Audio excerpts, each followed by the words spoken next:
Crime branch ने उत्तर प्रदेश से गाड़ियां चुराकर इंदौर लाकर बेचने वाले गिरोह के 6 सदस्यों को गिरफ्तार कर उनके पास से जीप और कारें बरामद की हैं।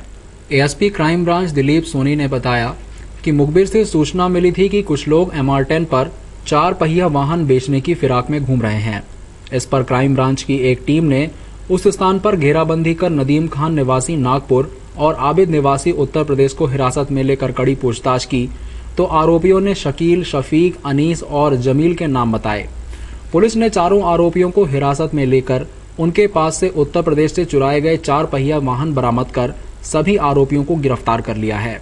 नदीम और आबिद इसी मामले में फरार थे। सभी आरोपियों को बाणगंगा पुलिस के हवाले किया गया है। और क्राइम ब्रांच और बाणगंगा पुलिस की एक ज्वाइंट कार्रवाई हुई थी, जिसमें एक सूचना मिली थी कि कुछ बाहर के जो बदमाश हैं, चोर हैं, जो 4 व्हीलर्स को बेचने की फिराक में यहाँ घूम रहे हैं, तो उस पर MR10 रोड पर दबिश दी गई। तो वहाँ से 6 लोगों को वहाँ पर पकड़ा गया और 2 चोरी के वाहन, जिसमें एक बोलेरो और एक इंडिगो CS बरामद की गई है। ये लोग पहले भी इनके कुछ लोगों के आपराधिक रिकॉर्ड रहे हैं, जिनमें उत्तर प्रदेश वगैरह से इसमें काफ़ी तलाश की जा रही थी इनकी, और इनमें और भी कुछ गाड़ियों के बरामद होने की संभावना है। काफ़ी इनका जो नेटवर्क है वो संभावित है, काफ़ी लोग इसमें शामिल होंगे इस तरह की वारदातों को अंजाम। चोर एक दुकान का ताला तोड़ रहे थे। इमारत में रहने वाले एक व्यक्ति ने उन्हें ललकारा तो बदमाश उन्हें टॉमी फेंक कर घायल कर भाग गए। कल रात 12 बजे के लगभग सुतार गली में लेमन ट्री अपार्टमेंट के ऊपरी मंजिल पर रहने वाला वीरेंद्र वर्मा खाना खाकर नीचे टहलने उतरा तो देखा कि तल मंजिल पर स्थित आनंद वासवानी की दुकान का 2 बदमाश ताला तोड़ रहे हैं। वीरेंद्र ने उन्हें ललकारा तो बदमाशों ने वीरेंद्र को टॉमी फेंक कर मार दी, जिससे उसका सिर फट गया। लेकिन बदमाश वारदात के बाद रुके नहीं और भाग निकले। वीरेंद्र को तो उपचार के लिए अस्पताल भिजवाया गया है, लेकिन उनकी सूझबूझ से दुकानदार का लाखों का माल चोरी होने से बच गया। हाँ, 2 सेकंड। मैं ड्यूटी से अपने घर आया, खाना खाया, ऊपर रहता हूँ, मल्टी है जो लेमन टावर, उसमें ऊपर रहता हूँ। खाना खाया, खाना खा के गुटखा खा के मैं घूम रहा था गच्ची पे, तो मेरे को नीचे शटर की आवाज़ आई। तो 2-3 बार पहले भी वहाँ चोरी हो चुकी है। केबल लाइन चोरी हो गई, बोरिंग की, और बहुत सारी फ़ोन की लाइन, इलेक्ट्रिक लाइन, बहुत सारी चोरी हो चुकी है वहाँ पहले। दुख से दबे एक परिवार में दोहरा वज्रपात हो गया। परिवार के सदस्य उत्तराखंड में आपदा में लापता हो गए। उन्हें ढूंढने के लिए बचे परिवार के सदस्य केदारनाथ गए। इसी बीच चोरों ने घर में धावा बोलकर लाखों के माल पर हाथ साफ किया। इसी तरह अन्नपूर्णा क्षेत्र का नागर परिवार रिश्तेदार के यहाँ विवाह समारोह में शरीक होने गया हुआ था। बीती रात चोरों ने वहां भी धावा बोलकर लाखों के माल पर हाथ साफ किया। चंदन नगर पुलिस के अनुसार स्कीम नंबर 78 में हरिशंकर जोशी का परिवार रहता है। जोशी अपनी पत्नी और पोती के साथ केदारनाथ गए हुए थे, जहां 16 जून को आए जलजले में वो तीनों लापता हो गए। उन्हें ढूंढने के लिए बचे परिवार के सदस्य ऋषिकेश गए हुए थे। बीती रात चोरों ने यहां धावा बोलकर जेवर, नकदी सहित करीब 3 से 4 लाख रुपए के माल पर हाथ साफ किया। परिजन महिला का कहना था, राजेश जोशी का मकान है ये। मेरे मम्मी पापा केदारनाथ गए हुए हैं इन्होंने, तो मैं मम्मी पापा, भतीजी और उनकी इसकी सास भी गई, तो वो ढूंढने के लिए गए थे। तो मेरी छोटी वाली भाभी उधर की साइड सोई थी, मेरे बड़े वाले भैया का मकान उधर की साइड में है, तो वो लोग उधर सोने गए थे। और यहाँ से 15 दिन से ताला लगा हुआ था। बाकी अंकल सोए हुए थे, बाकी अंकल कुछ समय के लिए मंदसौर चले गए वापस इन्होंने, तो यहाँ ताला लगा हुआ था। ताला देख के और लोगों ने रमूज निकाली यहाँ पे कि यहाँ पे कोई नहीं है, उस हिसाब से आए यहाँ पे।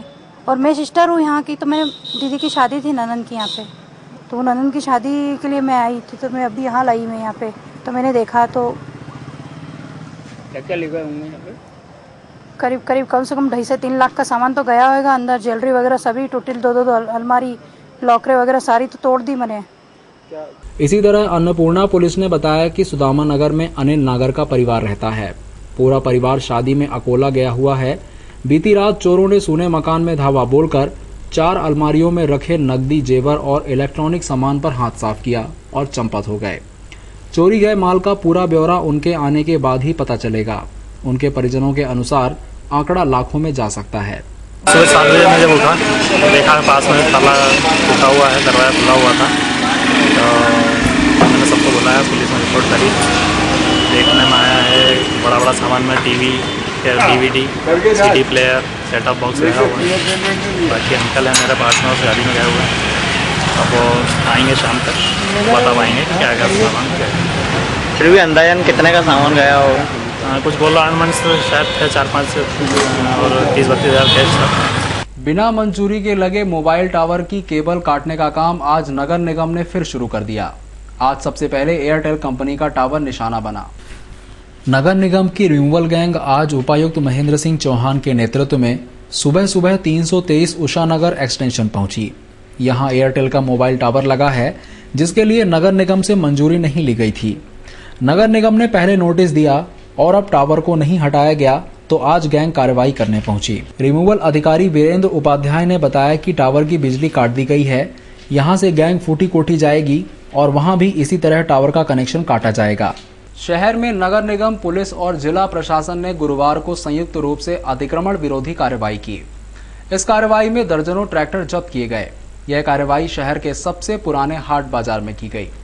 इस दौरान कई कार बाजार के खिलाफ भी कार्रवाई की गई, जिन्होंने सड़क के बड़े हिस्से पर कब्जा कर लिया था। सदियों पुराने हाट बाजार में कई सालों से रसूखदार लोग कब्जा किए हुए थे।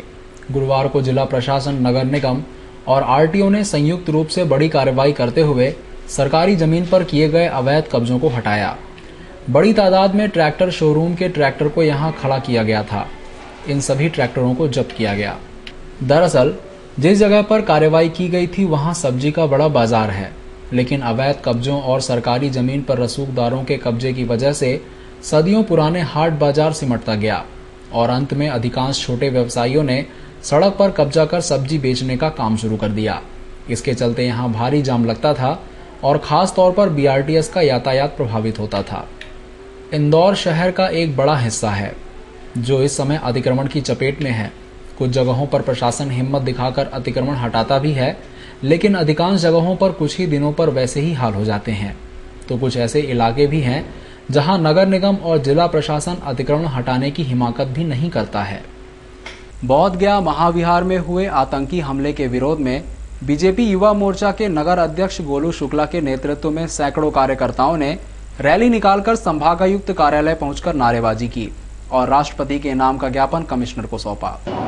कि प्रदेश अध्यक्ष माननीय अमरदीप मौर्य प्रदेश के आदेश पर युवा मोर्चा के कार्यकर्ताओं ने पूरे प्रदेश के 55 जिलों में और इंदौर नगर ने आज संभागायुक्त को माननीय राष्ट्रपति जी के नाम से ज्ञापन सौंपा है। ज्ञापन में जो बोधगया में बम विस्फोट हुआ पिछले दिनों, उसको लेकर हमने ज्ञापन दिया है कि इसमें तुरंत कार्रवाई की जाए और जो दिग्विजय सिंह जी कांग्रेस के राष्ट्रीय महासचिव जो हैं, वो जो अपने उल जलूल बयानों से हम लोगों को आक्रोशित कर रहे हैं। भारतीय जनता पार्टी और समाज के लोगों में उल जलूल बयान करके वो एक गलत संदेश पैदा कर रहे हैं। इससे आक्रोशित होकर युवा मोर्चा के सभी कार्यकर्ता आज यहाँ पर ज्ञापन में शामिल हुए। किस तरह का आक्रोश युवाओं में दिग्विजय सिंह के बयानों को लेकर? दिग्विजय सिंह के बयानों को लेकर युवाओं में बहुत जबरदस्त आक्रोश है और हम लोग मर्यादित पार्टी के कार्यकर्ता हैं, मर्यादा में रहकर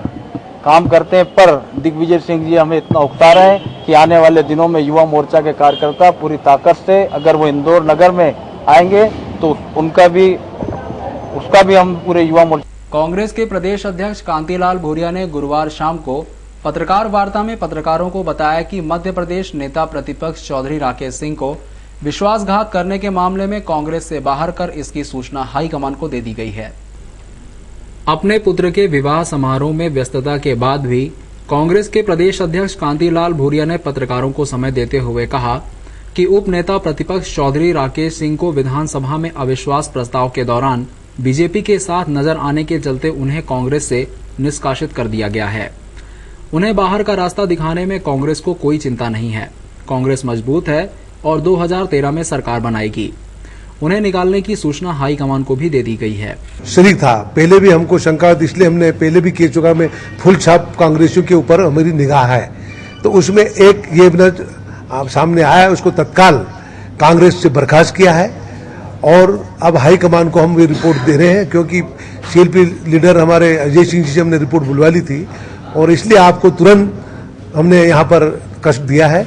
तो निश्चित ही ये राकेश चौधरी सिंह ये भारतीय जनता पार्टी के साथ बड़ी डील करके वो बीजेपी में गया, उसकी हम निंदा करते हैं।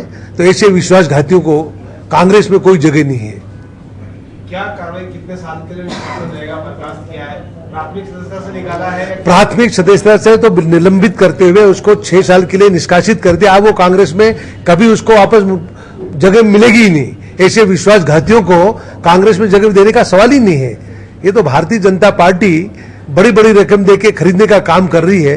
तो अब इसके पास पैसा अपार है बीजेपी के पास, तो हर आदमी को खरीदने की बात कर रहे हैं। तो ऐसे लालची लोगों को कांग्रेस में कोई जगह नहीं है। जैसे कि विधानसभा चुनाव में पूरे जो जिस तरह से चीज सामने आई है, नेता प्रतिपक्ष ने कहा कि 3 दिन पहले जब विधायकों की 3 बार बैठक हुई है अविश्वास प्रस्ताव को लेकर, तब चौधरी राकेश सिंह ने कुछ नहीं कहा।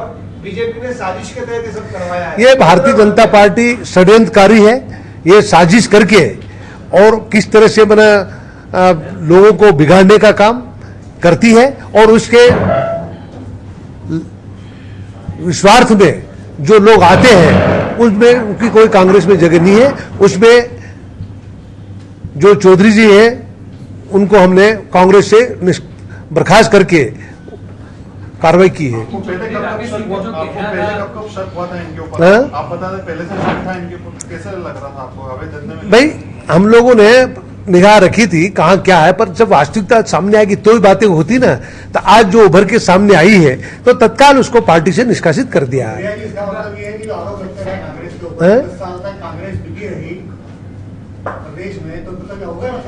नहीं, कांग्रेस हम सब एकजुट है। कांग्रेस हमेशा सब लोग हमारे वफादार साथी हैं, पर ऐसे कुछ बेईमान होते हैं जो स्वार्थी हैं, जो टुकड़ों में बिकने वाले, उनको कांग्रेस में उनकी कोई जगह नहीं है।